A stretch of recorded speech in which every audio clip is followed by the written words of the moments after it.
Assalamualaikum warahmatullahi wabarakatuh. Kembali lagi dengan saya Ananda Salahuddin dari Universitas Pancasakti Bekasi, Fakultas Ekonomi dan Bisnis, Program Studi Manajemen.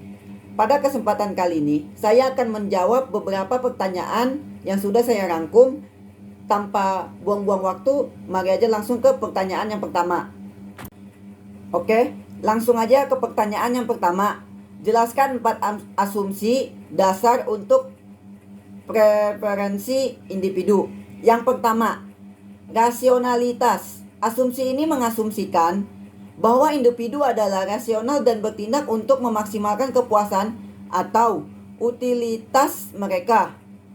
Kedua, referensi yang konsisten. Asumsi ini mengasumsikan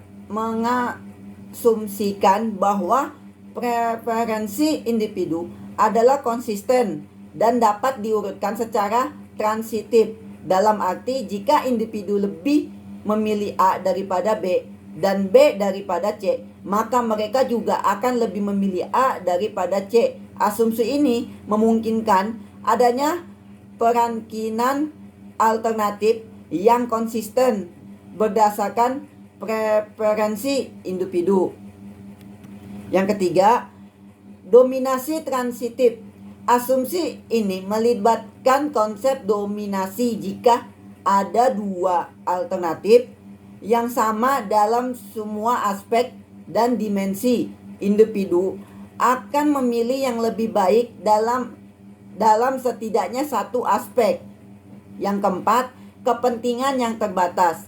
Asumsi ini mengasumsikan bahwa preferensi individu terbatas pada beberapa aspek atau dimensi tertentu dan individu tidak mempertimbangkan secara menyeluruh semua frekuensi yang mungkin dari setiap alternatif. Ini disebabkan oleh keterbatasan informasi, waktu, dan sumber daya kognitif individu.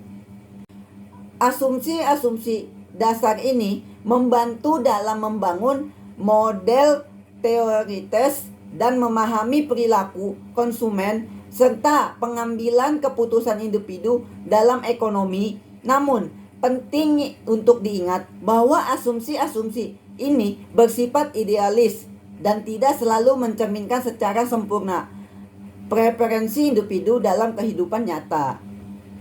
Lanjut yang ke pertanyaan kedua, jelaskan mengapa kurva indiferensi tidak dapat saling berpotongan. Ada beberapa alasan mengapa kurva indiferensi tidak dapat saling berpotongan. Asumsi kompleksitas preferensi. Kurva indiferensi didasarkan pada asumsi bahwa preferensi individu konsisten dan transitif.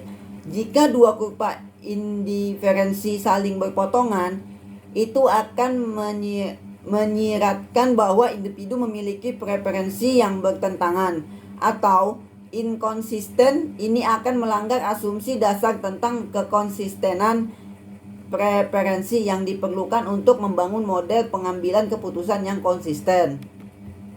Tingkat kepuasan yang setara. Kurva indiferensi menggambarkan kombinasi barang yang memberikan tingkat kepuasan yang setara bagi individu. Jika 2 kurva indiferensi saling berpotongan, itu akan berarti ada kombinasi barang yang memberikan tingkat kepuasan yang berbeda pada titik potongan.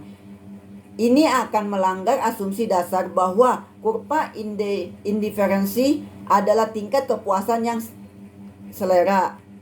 Kurva indiferensi adalah kontur. Kurva indiferensi menggambarkan garis kontur yang menunjukkan tingkat kepuasan yang sama.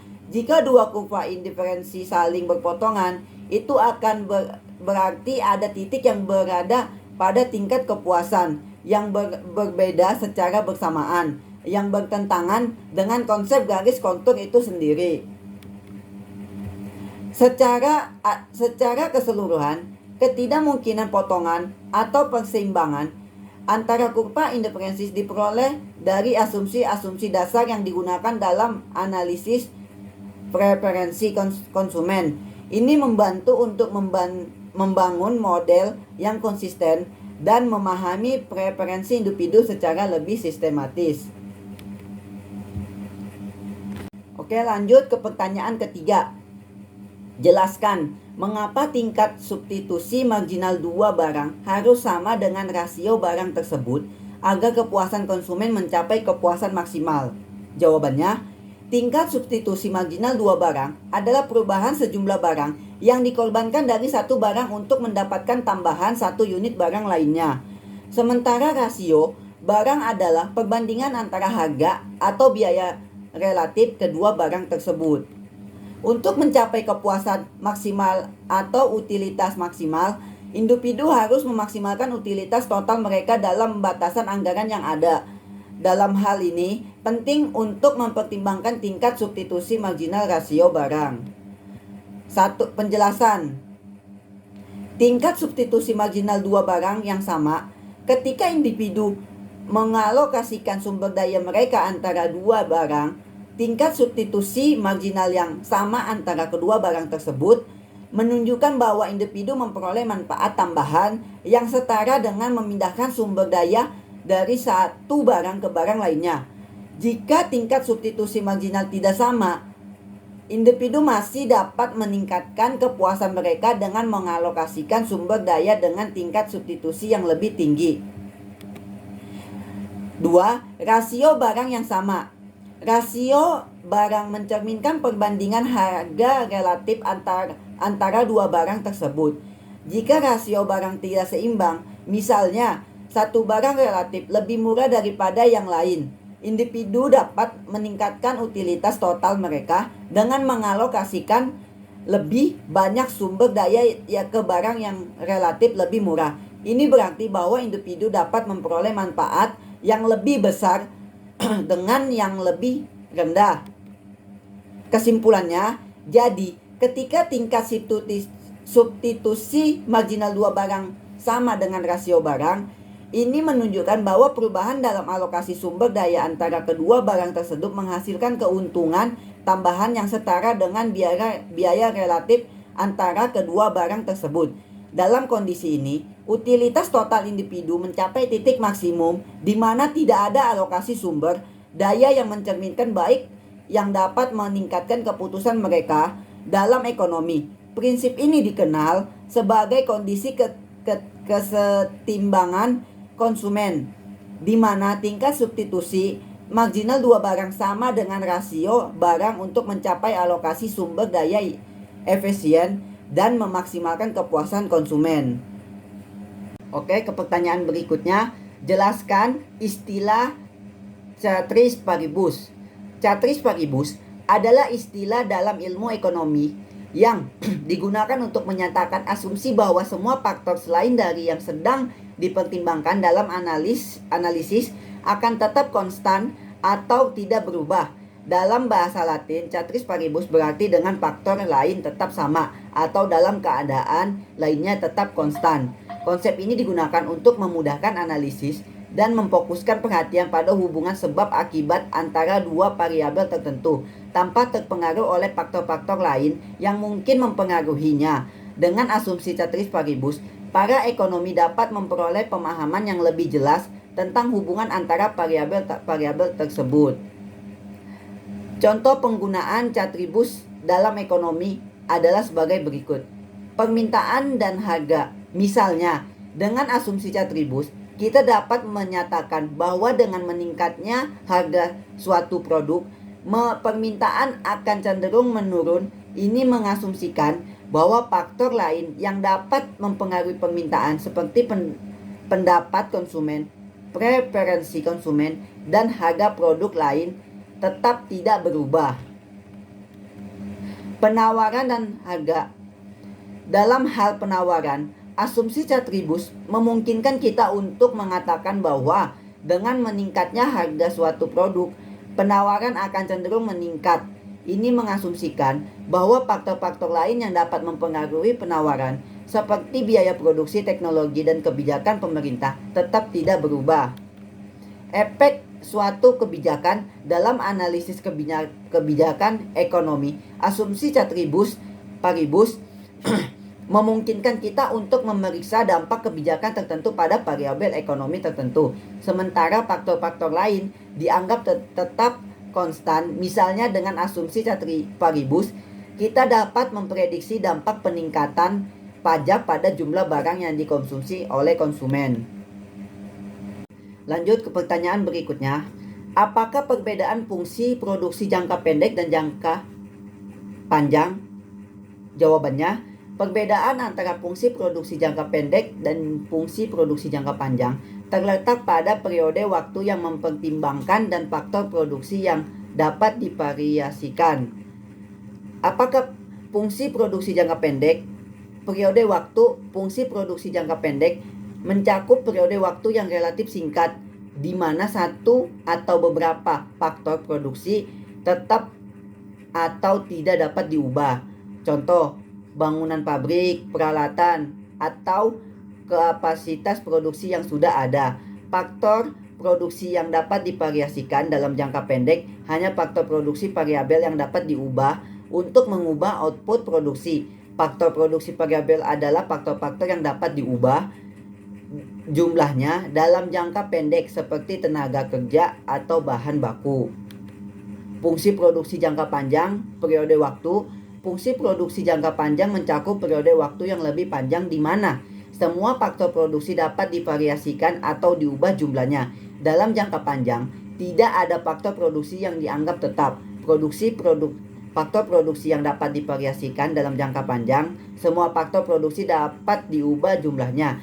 Hal ini termasuk faktor produksi tetap dalam jangka pendek, seperti kapasitas produksi dan peralatan. Perusahaan dapat membangun, memperluas, atau mengurangi kapasitas produksi mereka, serta mengubah jumlah faktor produksi lainnya sesuai kebutuhan. Oke, lanjut ke pertanyaan berikutnya. Mengapa produk marginal dapat meningkat dan kemudian menurun dalam jangka pendek? Produk marginal adalah perubahan output tambahan yang dihasilkan oleh satu unit tambahan dari faktor produksi yang digunakan. Dalam jangka pendek, produk marginal dapat mengalami peningkatan dan kemudian penurunan. Dapat dijelaskan sebagai berikut. Hukum tambahan yang berkurang. Konsep hukum tambahan yang berkurang menyatakan bahwa ketika satu faktor produksi variabel ditambahkan oleh faktor produksi tetap, pada awalnya, produk marginal cenderung meningkat. Ini disebabkan oleh adanya keuntungan dari pemanfaatan faktor produksi yang lebih efisien atau lebih intensif. Misalnya dengan menambahkan lebih banyak tenaga kerja pada jumlah mesin yang tetap, produktivitas awalnya dapat meningkat dengan cepat karena adanya spesialisasi dan pembagian kerja yang lebih baik. Kapasitas terbatas dan faktor produksi tetap. Dalam jangka pendek, faktor produksi tetap atau kapasitas produksi terbatas, misalnya dalam jangka pendek pabrik atau peralatan yang ada memiliki kapasitas produksi tertentu yang tidak dapat ditingkatkan dengan cepat. Ketika jumlah produksi variabel terus ditambahkan, kapasitas terbatas tersebut akan mulai menciptakan hambatan dan batasan dalam meningkatkan produktivitas. Pada titik ini, produk marginal akan mulai mengalami penurunan. Pemanfaatan faktor produksi yang terbatas dalam jangka pendek. Meskipun produksi marginal pada awalnya meningkat, faktor produksi yang tetap dan terbatas dapat mengalami peningkatan pemanfaatan yang semakin berlebihan. Misalnya, jika terlalu banyak tenaga kerja ditempatkan pada mesin yang tetap, kebisingan dan kekacauan mungkin terjadi. Dan keuntungan yang dihasilkan dari setiap unit tambahan tenaga kerja akan semakin berkurang. Ini dapat mengakibatkan produk marginal yang menurun. Kurangnya keseragaman dan koordinasi dalam jangka pendek. Kurangnya keseragaman dan koordinasi dalam penggunaan faktor produksi variabel juga dapat menyebabkan penurunan produk marginal. Misalnya jika terlalu banyak tenaga kerja ditempatkan pada mesin tertentu dan terlalu sedikit pada mesin lainnya, penggunaan faktor produksi yang tidak seimbang dapat menyebabkan produktivitas menurun. Oke, next, lanjut ke pertanyaan berikutnya. Apa yang dimaksud dengan kurva isokan dan dapat Apakah disebutkan kurva isokan memiliki kemiringan ke atas? Jelaskan. Kurva isokan juga dikenal sebagai kurva tingkat utilitas konstan. Adalah grafik yang menunjukkan kombinasi-kombinasi dari dua barang yang memberikan tingkat utilitas yang sama kepada konsumen. Dalam hal ini, garis kontur pada kurva isokan menunjukkan semua kombinasi barang yang menghasilkan utilitas yang setara. Apakah kurva isokan memiliki kemiringan ke atas atau tidak tergantung pada sifat elastisitas substitusi antara dua barang yang dipertimbangkan. Elastisitas substitusi menggambarkan sejauh mana konsumen bersedia menggantikan satu barang dengan barang lain untuk mempertahankan tingkat utilitas yang sama. Kurva isokan dengan kemiringan ke atas jika elastisitas substitusi antara dua barang positif dan lebih besar dari satu, maka kurva isokan akan memiliki kemiringan ke atas. Ini berarti bahwa konsumen cenderung bersedia mengganti satu barang dengan barang lain dengan laju yang relatif tinggi untuk mempertahankan tingkat utilitas yang sama. Dalam hal ini, garis kontur kurva isokan cenderung lebih curam dan terlihat seperti parabola.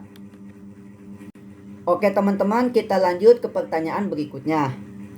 Asumsikan kurva permintaan dan penawaran untuk pakaian adalah sebagai berikut. Diketahui permintaan QD sama dengan 1600 dikurang 125P. QS-nya sama dengan 440 ditambah 165P.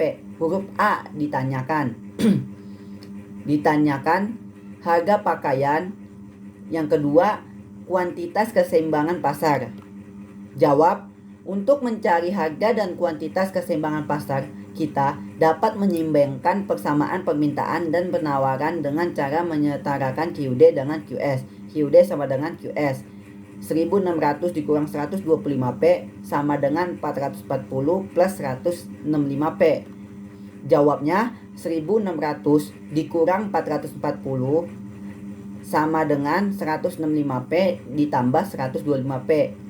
1160 sama dengan 290P. P sama dengan 1160 per 290. P-nya sama dengan 4. Dengan demikian harga keseimbangan P adalah 4. Yang kedua, sekarang kita bisa menggantikan nilai P ke dalam persamaan QD dan QS. QD sama dengan 1600 dikurang 125P. QD-nya sama dengan 1600 dikurang 125P dikali 4. QD-nya sama dengan 1600 dikurang 500. QD-nya sama dengan 1100. Sedangkan QS-nya 440 plus 165P. QS sama dengan 440 ditambah 165 dikali 4. QS-nya sama dengan 440 ditambah 660. 660. QS-nya sama dengan 1100. Jadi kuantitas keseimbangan Q adalah 1100. Oke teman-teman, lanjut ke pertanyaan berikutnya. Hitunglah price elastis of supply atau IS dan price elasticity of demand atau ED pada saat keseimbangan. Jawabannya ES, rumusnya ES sama dengan DQS per QS per DP per P. Keterangannya perubahan persamaan penawaran DQS, perubahan harga DP. DQS sama dengan QS1 dikurang QS0 sama dengan 440 tambah 165P1 dikurang 440 tambah 165P0 sama dengan 165P1 dikurang 165P0. DP sama dengan P1 dikurang P0 sama dengan 4 dikurang 4 sama dengan 0. Karena perubahan harga DP adalah 0, pada titik keseimbangan elastisitas, harga penawaran ES akan menjadi tak hingga atau tidak terdefinisikan.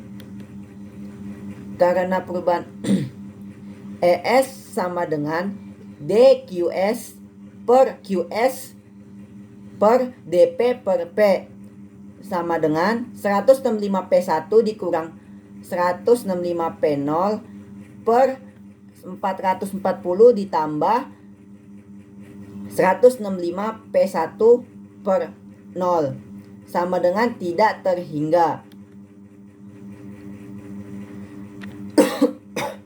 Oke, lanjut ke pertanyaan berikutnya. Huruf C. Elastisitas harga penawaran, price elasticity of supply, mengukur sejauh mana penawaran suatu barang akan bereaksi terhadap perubahan harga.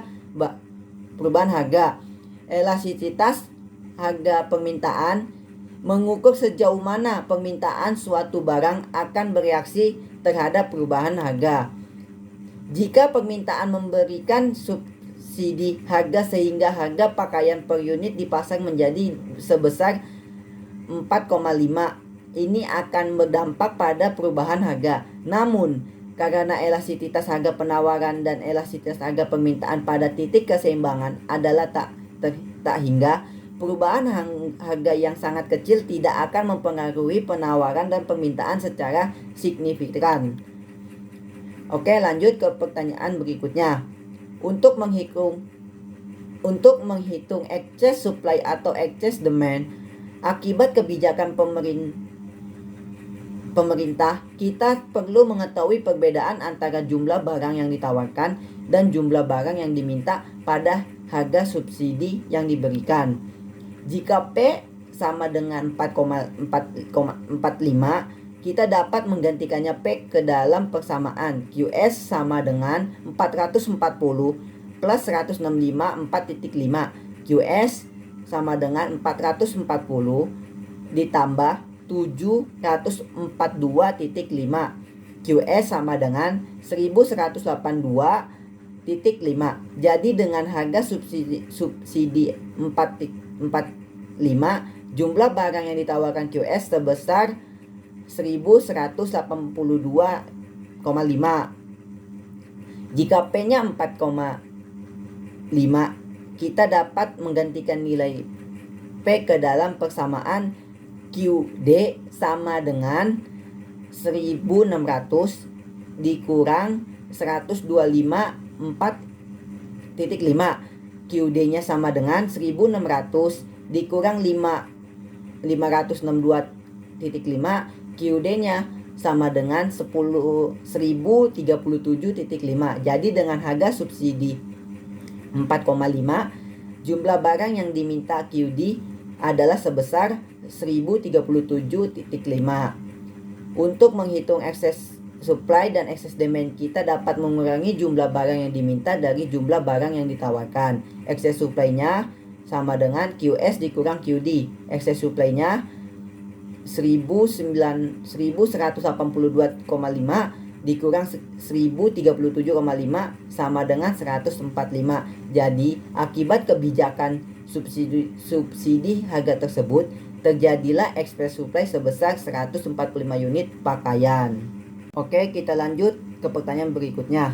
Teori perilaku produsen. Teori perilaku produsen adalah cabang ekonomi mikro yang mempelajari bagaimana produsen membuat keputusan produksi berdasarkan tujuan mereka, keterbatasan sumber daya yang ada, dan kondisi pasar. Teori ini mencoba menjelaskan perilaku produsen dalam memaksimalkan keuntungan mereka. Teori perilaku produsen. Konversi. MP sama dengan TO per TL, AV sama dengan TO per TL, TO sama dengan MP kali TL, TO sama dengan EV kali TL. Kejelasannya, dengan tenaga yang pertama, kejelasannya Yang pertama, dengan tenaga kerja 1 orang menghasilkan output 1000, maka margin produk MP sama dengan 1000 dan rata-rata outputnya 1000. Dengan tenaga kerja 2 orang menghasilkan output 1200, maka margin produksinya 600 dan rata-rata outputnya 600. Dengan tenaga kerja 3 orang menghasilkan output 2100, maka margin produk 700 dan rata-rata output 700. Dengan tenaga kerja 4 orang menghasilkan output 2100, maka margin produk MP sama dengan 525 dan rata-rata output sama dengan 525. Dengan tenaga kerja 5 orang menghasilkan output 2000, maka margin produk sama dengan 400 dan rata-rata output sama dengan 400. Di awal produksi, nilai marginal produk sempat meningkat, lalu kemudian menurun. Turunnya nilai marginal produk inilah yang dikenal dengan the law of diminishing return. Hukum pentambahan hasil yang semakin menurun, seperti grafik di atas, menyatakan bahwa penambahan unit faktor produksi variabel tenaga kerja awal akan memberikan tambahan hasil yang semakin meningkat. Namun, setelah mencapai titik tertentu, penambahan faktor produksi variabel tersebut justru akan membuat hasil produksi total semakin menurun. Jawabannya adalah karena ada satu faktor produksi yang nilainya tidak berubah atau tetap, fixed input. Dalam hal ini adalah modal. Seperti sudah dijelaskan sebelumnya bahwa jumlah modal tidak dapat diubah dalam jangka pendek. Oke teman-teman, mungkin cukup sekian presentasi dari saya. Bila mana ada salah kata atau sikap yang saya perbuat selama video berjalan, mohon maaf sebesar-besarnya. Dan bila mana ada kekurangan data yang saya sampaikan, mohon maaf juga sebesar-besarnya. Wali topik walidayah. Assalamualaikum warahmatullahi wabarakatuh. See you next time.